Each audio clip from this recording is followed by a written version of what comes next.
I stood there in the kitchen, my hands gripping the edge of the counter so tight my knuckles turned white, while Jillian sat at the table, calm as ever, sipping her tea like nothing was wrong. She didn't even look up when she said it, just dropped the bomb like it was nothing.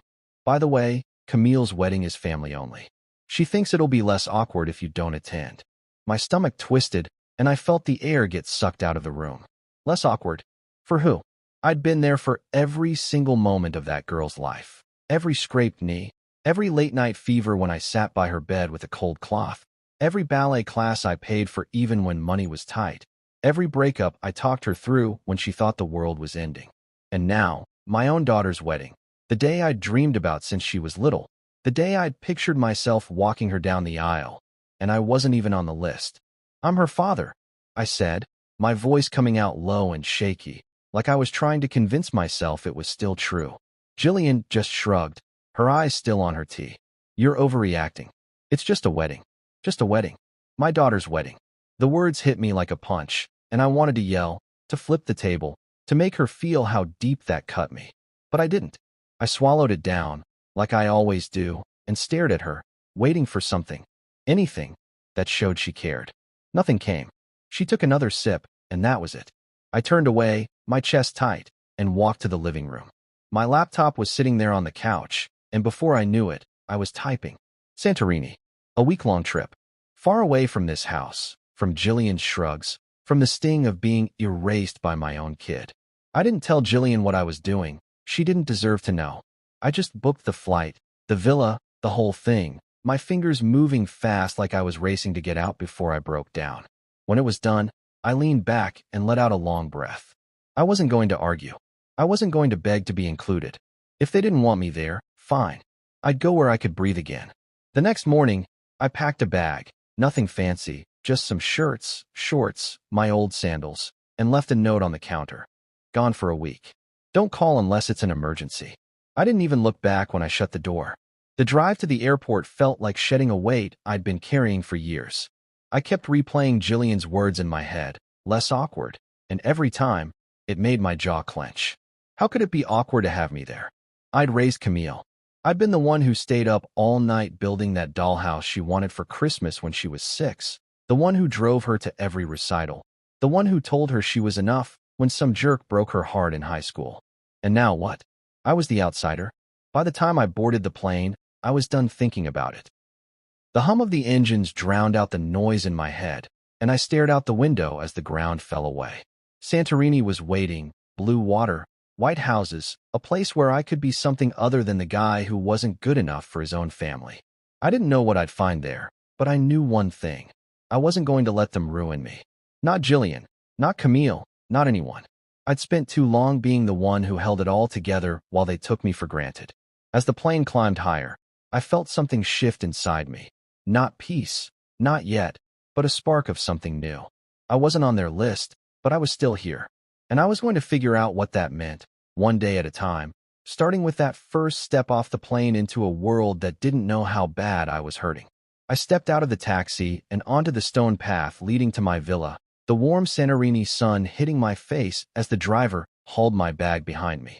The Aegean Sea stretched out below, sparkling like it was showing off just for me, and the whitewashed walls of the cliffside glowed against the blue sky. I could smell the salt in the air, mixed with something sweet, maybe flowers, maybe just freedom. The guy at the check-in desk handed me a key and a glass of champagne, smiling like he knew I needed it. I took it, nodded, and walked to my room, pushing open the door to a view that stopped me cold. Floor-to-ceiling windows framed the ocean, and a little balcony hung right over the edge of the cliff. I dropped my bag and stepped outside, the breeze tugging at my shirt. Back home, Camille was probably fussing over centerpieces, those fancy ones Jillian kept texting her about, the ones I'd overheard them planning months ago when I was still part of their world. Jillian was likely posing for selfies at the bridal shower, flashing that smile she'd perfected over years of making everything about her. And me? I was here, 1,000 miles away, with nothing but the sound of waves and the cold fizz of champagne in my hand. I kicked off my shoes, propped my feet up on the balcony railing, and stared out at the water. It was quiet, quieter than my life had been in years. No arguments, no demands, No one asking me to fix something or pay for something or just shut up and take it. I pulled out my phone, snapped a picture of my bare feet against the endless blue, and posted it online with a caption, "Silence looks good on me." I didn't think much of it. Just a little jab, maybe, or just a way to mark the moment. Within minutes, my cousin Theo popped up in the comments with a string of laughing emojis and a "living your best life, huh?" My sister Rosa messaged me almost right away. "Wait, weren't you supposed to be at the wedding?" I didn't answer her. Not yet. I wasn't ready to explain how I'd been cut out, how my own daughter decided I didn't belong at the biggest day of her life. Jillian and Camille? Nothing from them. No texts, no calls, no likes on the photo. I waited a bit, sipping my drink, watching the screen, half expecting something, "Where are you?" or even a "Hope you're okay." But the silence from them was louder than the sea. I set the phone down and leaned back in the chair, letting the sun warm my face. Good. Let them keep their silence. I didn't need it. I waved at a waiter passing by and ordered another drink, something stronger this time, a whiskey on the rocks. The ice clinked in the glass when he brought it, and I took a slow sip, feeling the burn slide down my throat. The villa was small but perfect. White walls, a bed with crisp sheets, a little table where I could sit and watch the world go by. I didn't have a plan for the week, and that was the best part. No schedules, no obligations, just me and this place. I thought about home for a second, about the house I'd left behind, the kitchen where Jillian had dropped that news like it was nothing, the empty spot where I used to park my car. Then I pushed it out of my head. They were busy with their wedding, their drama, their life that didn't include me. Fine. I'd make my own. The sun started dipping lower, painting the sky orange and pink, and I sat there, glass in hand, watching it sink into the water. My phone buzzed again, Theo, probably, or Rosa checking in. I ignored it. This was my time, my view, my peace. I wasn't going to let anyone pull me back into the mess I'd escaped. The whiskey was smooth, the breeze was cool, and for the first time in a long time, I didn't feel like I had to be anything for anybody. I finished the drink, set the glass down, and leaned my head back, closing my eyes. The sound of the waves rolled in, steady and slow, and I let it carry me away. Whatever they were doing back home, it didn't matter. The view was better from here, and I was going to soak in every second of it. I was 3 days into my Santorini escape, sprawled out on a cushioned lounger by the villa's infinity pool, when the peace I'd built started to crack. The sun was high, the sky clear, and I just settled in with a cold beer, the condensation dripping onto my hand as I watched the water shimmer below. Everything was perfect, the kind of quiet I hadn't felt in years, the kind that let me breathe without someone needing something from me. Then my phone buzzed. I glanced at it, expecting maybe a text from Rosa or another dumb joke from Theo. It was Theo, all right, but the message wasn't funny. "Call me ASAP. You're not gonna believe this." My stomach tightened a little, but I brushed it off. Whatever it was, it could wait. I took a sip of my beer and leaned back, closing my eyes against the glare. Then it buzzed again, 3 missed calls from Jillian, one after another, lighting up the screen like a warning. Before I could even process that, Camille's name popped up with a call. I let it ring out, watching the seconds tick by until it stopped. Then Jillian again, twice more. My phone was turning into a war zone, and I just sat there, staring at it, the beer suddenly tasting flat in my mouth. What the hell was going on? I didn't want to know, not yet. Not when I'd finally found a corner of the world that didn't feel like it was crushing me. I muted the thing, flipped it face down on the table, and rolled over on the lounger, trying to get back to that calm I'd had 5 minutes ago. The pool water lapped gently against the edge, and I focused on that, on the breeze brushing my skin, on the distant hum of a boat somewhere out at sea. But my mind wouldn't settle. Why were they calling now? After days of nothing, no texts, no, "Hey, where'd you go?" Suddenly, they couldn't stop blowing up my phone. I picked it up again, just to check, and saw the notifications piling up, voicemails from Jillian, a text from Camille that just said, "Dad," with a question mark, even a missed call from my brother-in-law Colin, who never calls unless he's drunk or in trouble.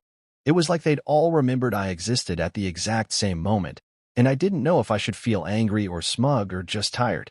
I set the phone back down, harder this time, and grabbed my beer, finishing it in one long gulp. If I wasn't important enough to be at Camille's wedding, why should they be important enough to ruin my day? I'd spent years being the guy who picked up the phone, who dropped everything to fix their messes, Jillian's fights, Camille's crises, Colin's dumb decisions. Not this time. I waved at the waiter walking by and ordered another beer, my voice steady even though my chest felt tight. He brought it quick, and I cracked it open, the hiss cutting through the quiet. I took a sip and stared out at the horizon, trying to push the buzzing out of my head. They'd made their choice when they left me off that list. Jillian with her shrugs, Camille with her silence. They didn't get to decide now that I mattered. I pictured them back home, probably scrambling after something went wrong, thinking good old dad would swoop in like always. Maybe the flowers didn't show up, or the cake was late, or someone said something stupid at the rehearsal dinner. Whatever it wasn't my problem. I leaned back, the sun warming my face, and let my mind wander to simpler things, the taste of the beer, the way the water looked like glass, the fact that I didn't have to be anywhere or do anything. My phone buzzed again, vibrating against the table, but I didn't even flinch. Let it ring. Let them leave their frantic messages. I wasn't their safety net anymore. I finished the beer, set the empty can down, and stretched out on the lounger, my arms behind my head. The pool sparkled in front of me, and the sea stretched out forever beyond it. This was my space, my time, and they weren't welcome here. I closed my eyes, the warmth sinking into me, and decided I'd deal with them later, maybe tomorrow, maybe never. For now, I was done. The phone could buzz all it wanted. I wasn't picking it up. I woke up to the soft sound of waves crashing below my villa, the morning sun sneaking through the curtains and warming the room. It was day 4 in Santorini, and I'd started to feel like a different man, lighter, like I'd left more than just a suitcase behind. I stretched, rolled out of bed, and padded barefoot to the balcony, coffee in hand, letting the sea air wake me up properly. My phone had been off since yesterday's barrage of calls, and I wasn't in a hurry to turn it back on. Whatever mess was waiting for me could stay there. I was halfway through my coffee, watching a fishing boat bob on the horizon, when I finally caved and powered it up, just to check the time, I told myself. The screen lit up with notifications, but one stood out, a long text from Camille, sent at 3 a.m. our time. Dad, please call me. I messed up. That was it. No details, no explanation, just those words staring back at me. I set the phone down and took a deep breath, my gut telling me something big had gone down. But I wasn't ready to dive in yet. I finished my coffee, slow and deliberate, letting the bitter taste ground me. Then I scrolled back through the missed calls and voicemails, Jillian, Colin, even Aunt Noelle, but I didn't listen to them. Instead, I called Theo. He picked up on the second ring, his voice loud and amused. Man, you picked the perfect week to disappear, he said, laughing. That wedding? Total disaster. I leaned against the railing, the phone pressed to my ear, and listened as he laid it out. Turns out, Camille and Bryce didn't even make it to the cake cutting before it all fell apart. Bryce found some text on her phone from her ex, late-night messages from the night before the wedding, and lost it. They fought right there in front of everyone, voices raised, guests shifting awkwardly in their seats. Then Bryce's mom jumped in, yelling at Jillian, saying she'd pushed Camille into the marriage or some nonsense like that. Colin, true to form, got sloppy drunk and started shouting at the DJ for playing the wrong song. Theo said half the guests bailed before the first dance, and the rest just sat there, watching the chaos like a bad movie. No speeches, no sparkler send-off, no happy ending, just a big, ugly mess. I stood there, the sun climbing higher, and felt a strange mix of nothing. No shock, no sadness, just a blank space where I thought I'd feel something. So, yeah, Theo finished, still chuckling, you didn't miss much. I thanked him, hung up, and stared at Camille's text again.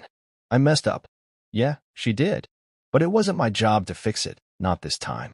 I could picture it so clear, Jillian spinning around, trying to smooth things over with that fake smile, Camille crying into her bouquet, everyone looking for someone to blame. And me? I wasn't there. They'd made sure of that. I set the phone down and walked back inside, grabbing my sandals and a towel. I didn't call her back. I didn't call Jillian either. Instead, I booked a massage at the Villa Spa, something with hot stones, the kind of thing I'd never bothered with before. The lady at the desk smiled and said I'd feel like a new man after. Good, I thought. That's what I want. The massage room smelled like lavender, and the table was warm against my back as I lay there, the therapist's hands kneading the knots out of my shoulders. I closed my eyes and let my mind drift, not to the wedding, not to Camille's tears or Jillian's excuses, but to the sound of the sea outside, the way the air felt clean here. They'd had their fairy tale day, or at least they tried, and it blew up in their faces. I wasn't smug about it, but I wasn't sorry either. I'd spent years being the one who held everything together, paying the bills, calming the fights, making sure everyone got through. And the one time I stepped away, it all crumbled. Maybe that should have made me feel needed, but it didn't. It just made me glad I was here, not there. The massage ended, and I walked out looser, lighter, the sun still high overhead. I grabbed a gyro from a stand down the street, greasy, warm, perfect, and sat on a bench overlooking the water, eating slow. My phone stayed quiet in my pocket. I didn't check it again. Whatever they wanted, it could wait. They'd figure it out, or they wouldn't. Either way, I was done running back. I was sitting on the balcony that evening, the sky turning a deep purple as the sun dipped below the horizon, when my phone lit up again. The air was cool, and I had a glass of red wine in my hand, the kind the waiter recommended, dry, strong, the way I liked it. I'd spent the day walking the cliffs, letting the sun burn away the last bits of tension in my chest, and I was finally starting to feel like this trip wasn't just an escape but something more. Then Jillian's name flashed on the screen. 3 voicemails, back to back, left sometime that afternoon. I sighed, set the wine down, and stared at it for a minute, debating whether to listen. Curiosity won out. I hit play on the first one, and her voice came through, sharp and familiar, like she was scolding me through the phone. "Look, I don't know where you are, but this is ridiculous. If you'd just been here, maybe Camille wouldn't have felt so cornered. Call me back." The second one was softer, but still dripping with that tone she used when she wanted me to feel guilty. "I'm sorry, okay? I didn't think it'd turn out like this. Just, we need to talk." The third was shorter, clipped, like she was annoyed I hadn't jumped at the first 2. "Fine, keep ignoring us. But this isn't helping anyone." I leaned back in the chair, letting the words sink in. Cornered? If I'd been there? So now it was my fault. My absence was the reason their perfect little wedding imploded. I almost laughed, but it caught in my throat, turning into a bitter snort. She was good at that, twisting things so I'd feel like the bad guy for not being where they didn't want me in the first place. Then Camille tried FaceTiming me. Her name popped up, the little ringtone jarring against the quiet. I watched it buzz, her picture flashing, that old photo from her high school graduation when she still hugged me without thinking twice. I hit decline and set the phone face down. My chest tightened, but I pushed it down with a sip of wine, letting the taste burn it away. They didn't get to do this. Not now, not after they'd made it clear I wasn't part of their plan. A few minutes later, a text came through from Aunt Noelle, Jillian's sister, the one who always acted like she knew everything. "Hey, just so you know, things might have gone differently if you'd been here to keep the balance. Camille's a mess. Call her, keep the balance." That's what they called it.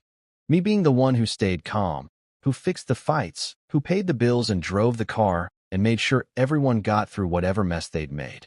I'd been the peacekeeper for years, the guy who didn't yell back when Jillian snapped, who didn't walk out when Camille stopped saying thank you.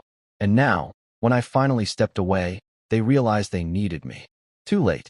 I finished the wine and poured another glass, the bottle clinking against the rim. The sea was dark now, just a shimmer of moonlight on the waves, and I sat there, letting the quiet wrap around me. I could have called back. I could have picked up for Camille, listened to her cry, told her it'd be okay like I always did. I could have answered Jillian, let her talk me into coming home to sort out their chaos. But I didn't. For the first time, I didn't feel that pull, that itch to be the one who made it right. I liked this, the distance, the freedom, the way I didn't owe them anything anymore. I thought about the wedding, what Theo had told me, Bryce storming off, Jillian scrambling, Camille breaking down. I could see it so clear, them looking around, expecting me to step in, to smooth it over like I'd done 100 times before. But I wasn't there, and they didn't know how to handle it. Good. Let them figure it out. I stood up, stretched, and walked back inside, leaving the phone on the table. The villa was cool and quiet, the bed waiting with its crisp white sheets. I didn't need to be their hero, not tonight, not ever again. I climbed in, the wine still warm in my system, and closed my eyes. They'd made their choice when they left me off that list, and I'd made mine when I got on that plane. If they needed me now, they'd have to wait. I was done being the fallback guy. Sleep came easy, and I didn't dream about them at all. I was sitting at a little seaside restaurant that night, the kind with wobbly wooden tables and lanterns flickering in the breeze, when my phone rang. The air smelled like salt and grilled fish, and I had a plate of fresh seafood in front of me, octopus, shrimp, some kind of white fish I couldn't name, all drizzled with olive oil and lemon. I'd spent the day swimming in the clear water off a black sand beach, letting the waves knock me around until I was too tired to think. Now, with a glass of cold white wine in my hand, I felt good, better than good, like I was finally settling into this new version of myself. The phone buzzed against the table, and I saw Rose's name flash up. I almost didn't answer, didn't want anything breaking this moment, but something told me to pick up. "Hey," I said, leaning back in the chair. She didn't even say hello, just started laughing, so hard I could barely make out her words. "Oh my God, you missed a show," she finally managed, her voice cracking with glee. And honestly, it was beautiful watching them realize what life is like without you keeping everything glued together. I set the wine down, a grin tugging at my mouth, and listened as she spilled it all. After the wedding fell apart, things got worse. Camille had a full meltdown in front of the guests, tears streaming, mascara running, when Bryce walked out, leaving her standing there in her big white dress. Jillian tried to play it off, flitting around with that tight smile, but Rosa said you could see the panic in her eyes. She kept looking for someone to fix it, someone to take charge, and then it hit her. The only one who ever did that was me, and I was 3,000 miles away. Rosa cackled through the phone, painting the picture, Colin slurring insults at the bartender, Aunt Noelle whispering loud enough for everyone to hear that it was Jillian's fault, the DJ packing up early because no one was dancing. "They didn't know what to do without you," Rosa said, catching her breath. "It was like watching ants when you kick the hill." I speared a piece of octopus with my fork and chewed slow, letting her words sink in. I wasn't surprised, not really. I'd always been the glue, the one who stayed steady when everyone else lost it. Birthday parties, holidays, fights over money, I was the guy who made sure the lights stayed on and the yelling stopped. And now, without me, they'd crumbled. I didn't feel sorry for them. I felt satisfied, maybe. Like karma had finally showed up, right on time. Camille cried for an hour. Rosa went on. Jillian kept saying, "You should have been here," like that would have saved the day. "But you know what? They didn't want you there until they needed you." She paused, then added, "I'm proud of you for staying gone." I swallowed the food, the tangy lemon cutting through the richness, and took a sip of wine. "Yeah," I said, my voice low. "Me too." We talked a bit more about her kids, about the weather back home, then hung up. I sat there, the night settling in around me, the sound of the waves mixing with the clink of dishes from the kitchen. The restaurant was half empty, just a few locals chatting over beers, and I liked how small it felt, how far away from everything I'd left. I pictured Camille in her dress, sobbing, and Jillian spinning her excuses, and for the first time, it didn't hurt. It didn't pull me back. It just made me glad I was here, eating this food, drinking this wine, living this life they didn't get to touch. I finished the meal slow, savoring every bite, the shrimp salty and sweet, the fish flaky and soft. The waiter brought me another glass of wine without me asking, and I nodded my thanks. The bill came, and I paid it with cash, leaving a big tip because I could. I walked back to the villa under a sky full of stars, the path winding along the cliff, my sandals scuffing the stones. When I got in, I kicked them off, poured one last glass from the bottle on the counter, and stepped onto the balcony. The sea was black now, endless, and I stood there, letting the breeze cool my skin. Rose's laugh echoed in my head, and I smiled, really smiled, the kind that reaches your eyes. I went to bed with that feeling, the sheets cool against me, and slept deeper than I had in years. They'd figured out what I was worth, but I'd figured it out too, and I wasn't giving it back. I woke up to the sound of birds chirping outside the villa, the kind of soft morning noise that felt like the world was stretching awake with me. The sun was just peeking over the horizon, casting a golden line across the sea, and I lay there for a minute, staring at the ceiling, letting the quiet settle in. It was day 6 in Santorini, and I'd gotten used to this, waking up without an alarm, without someone banging on the door or calling my name. I rolled out of bed, made a pot of coffee, and took it out to the balcony, the warm mug in my hand chasing off the early chill. I was halfway through my first sip when I decided to check my phone, not because I wanted to, but because I figured I couldn't dodge them forever. There was an email from Jillian waiting, sent late last night. No subject line, no dear or hey, just her words dumped onto the screen like she couldn't be bothered with the niceties. "You've made your point. Come home so we can talk." I read it twice, letting it sink in, and felt my jaw tighten. Made my point? Like this was some game, like I'd flown halfway across the world just to teach her a lesson. No apology. No, I was wrong, just that same old tone. Like I was a kid who'd stormed off and needed to get over it. I set the mug down and stared out at the water, the waves rolling and steady and slow. She didn't get it.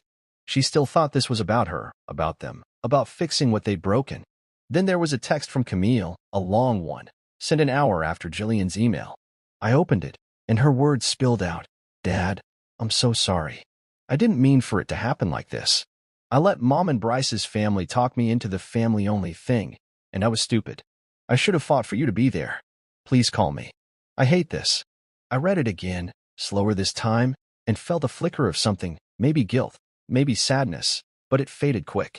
She was sorry now, sure, after the wedding crashed and burned, after she realized she couldn't handle the fallout without me.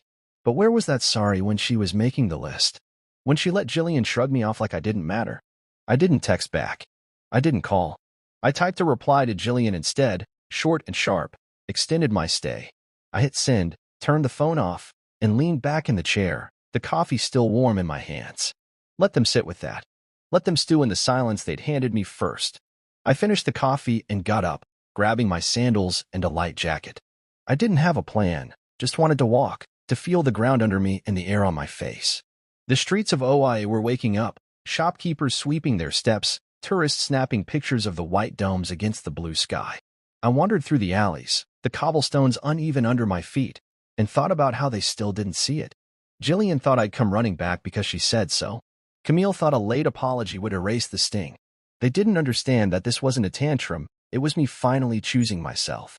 I stopped at a little cafe, ordered a pastry and another coffee, and sat outside, watching people pass by.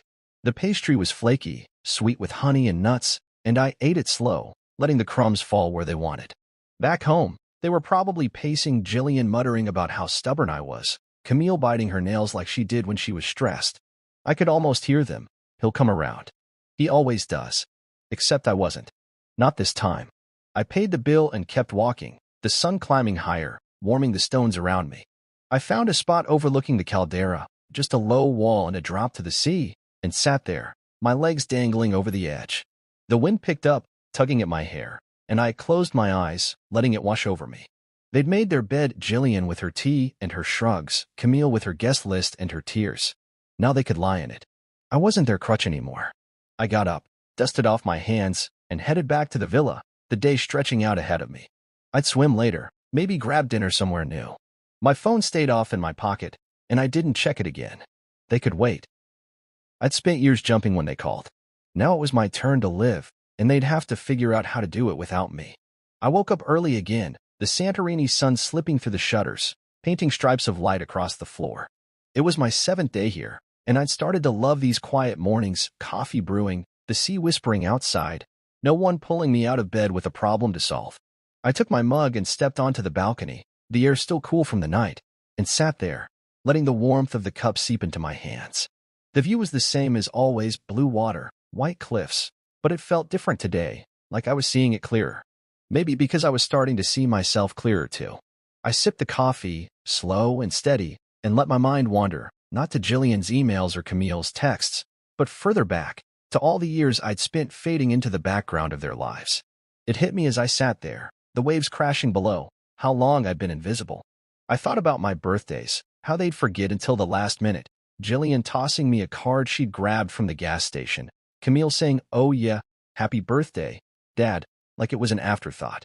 I remembered the way they'd introduce me at events. "This is just Dad," like I was a piece of furniture, something you don't notice until it's gone. Jillian had a way of filling every room, her laugh loud, her stories big, and Camille picked it up young, learning to shine while I stood behind them, quiet, steady, paying the bills. I'd driven across town more times than I could count, picking Camille up from dance when it rained, fixing Jillian's car when it broke down, hauling boxes when they decided to redecorate on a whim. I'd paid for it all too, ballet shoes, prom dresses, that fancy dinner when Camille graduated, the one where they thanked the waiter more than me. And the chaos, God, the chaos. Every fight they had, every time Jillian stormed out or Camille slammed her door, I was the one who calmed it down, who talked them back to normal, who made sure the house didn't fall apart. They'd laugh about it later. "Oh, Dad's so boring, always so serious," and I'd smile, thinking that's just how it was. I leaned back in the chair, the coffee going cold, and stared out at the sea. Boring. That's what they called it. Me keeping everything together, me making sure they had what they needed. I'd been the backdrop to their lives, the guy who held the frame so they could paint whatever picture they wanted. And what did I get? A shrug. A less awkward excuse. A guest list with my name scratched off. I set the mug down and stood up, walking to the edge of the balcony, the stone rough under my hands. I thought about the wedding, how they'd planned it without me, how they'd laughed and posed and never once asked what I thought.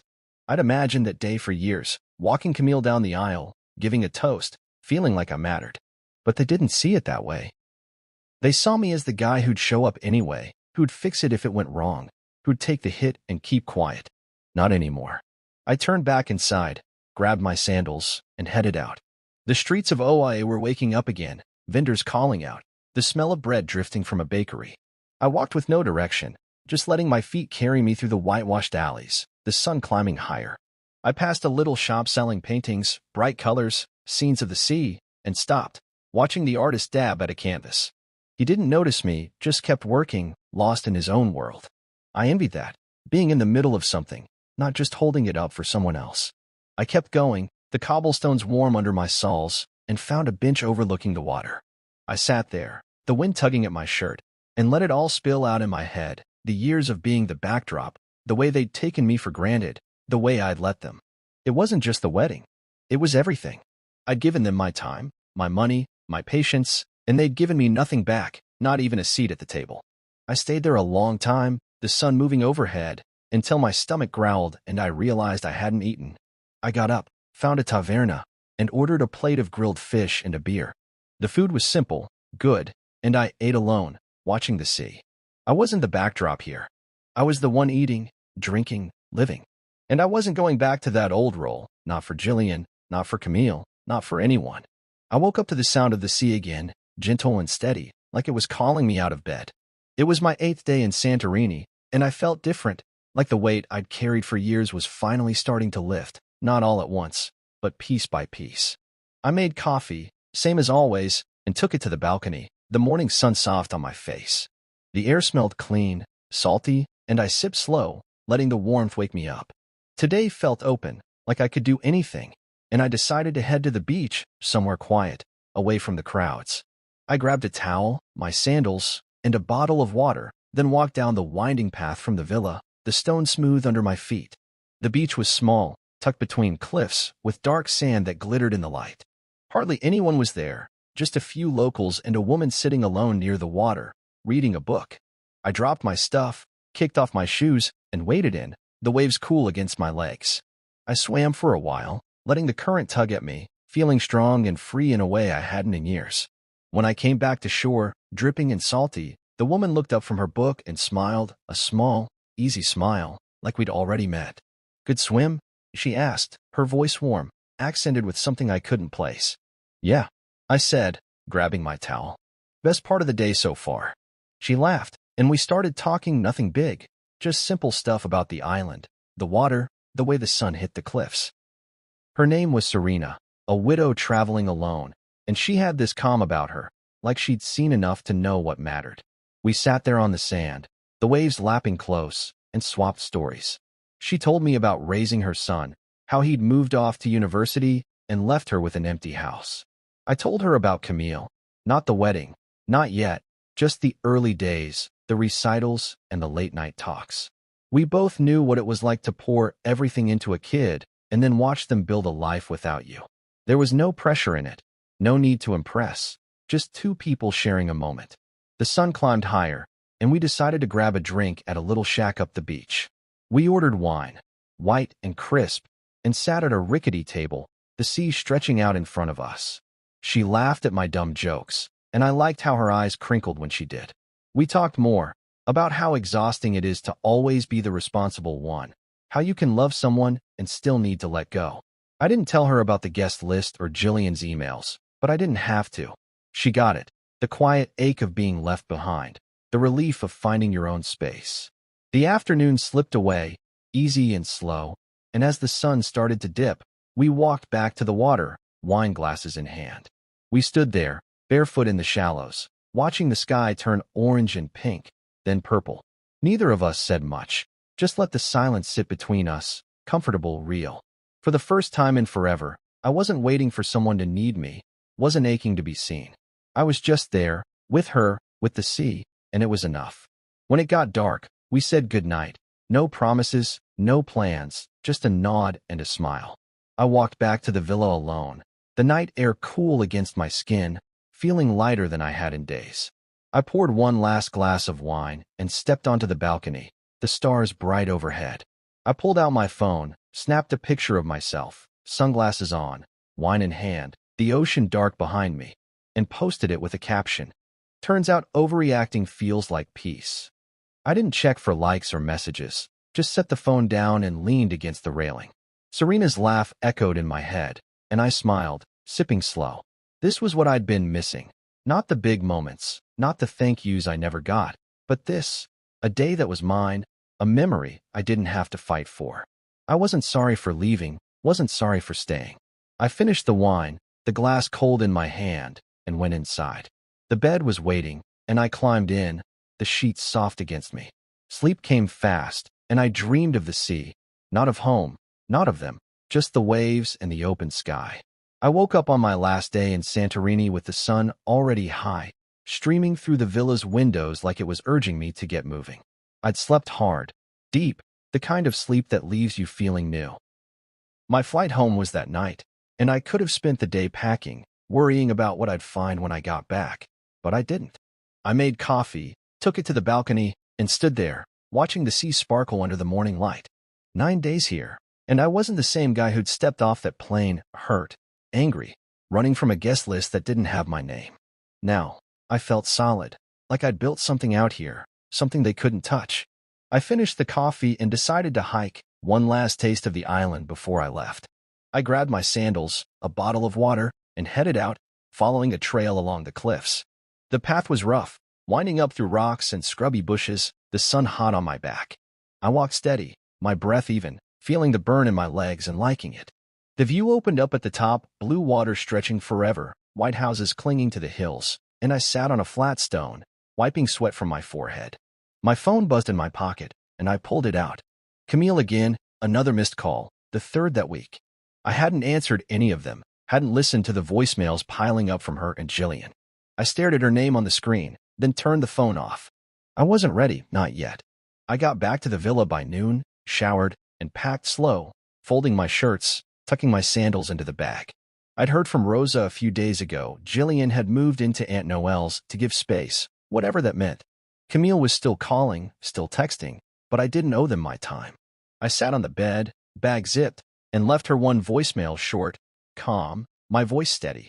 When you're ready to talk like a daughter and not a PR crisis, let me know. That was it. I hung up, grabbed my stuff, and checked out, the taxi waiting to take me to the airport. The flight home was long, but I didn't mind. I watched the clouds out the window, the world shrinking below, and felt a quiet kind of strength, like I'd claimed something back out there. When I landed, the air was colder, sharper, and I drove home in the dark, the house empty when I walked in. Jillian's stuff was gone, her coats, her shoes, the clutter she always left on the counter. It didn't feel lonely, it felt clean. I dropped my bag, poured a glass of water, and stood in the kitchen, the silence thick around me. The next day, I dug out my old wedding suit, the one I'd planned to wear for Camille, the one I'd pressed and hung up months ago. It felt heavy in my hands, like a memory I didn't need anymore. I drove it to a charity shop downtown, handed it over with a nod, and walked out lighter. Back home, I found a flyer for a hiking group stuck in the mailbox, local guys who met up weekends to hit the trails. I called the number, signed up for the next one, and marked it on the calendar. That night, I cooked myself dinner, steak, simple, the way I liked it, and ate at the table. No TV, no phone, just me and the food. I thought about the wedding, Theo's stories, Rose's laugh, the way it all fell apart. I hadn't missed a thing. They'd had their day, their chaos, and I'd had mine, 9 days of sun and sea and peace. If they thought I was overreacting, let them. I wasn't coming back to the old me, the guy who waited for them to see him, who fixed their messes and took their shrugs. I washed the dishes, slow and careful, the water warm on my hands. The house was mine now, not theirs, not anymore. I went to bed early, the sheets cool, and slept without dreaming. The next morning, I woke up to rain tapping the windows, soft and steady. I made coffee, sat by the glass, and watched it fall. Camille would call again, maybe. Jillian might show up, bags in hand, expecting me to take her back. But I wasn't waiting for them. I had my hikes, my quiet, my life. They'd underestimated me, and I was fine with that. I wasn't the backdrop anymore. I was the whole damn story.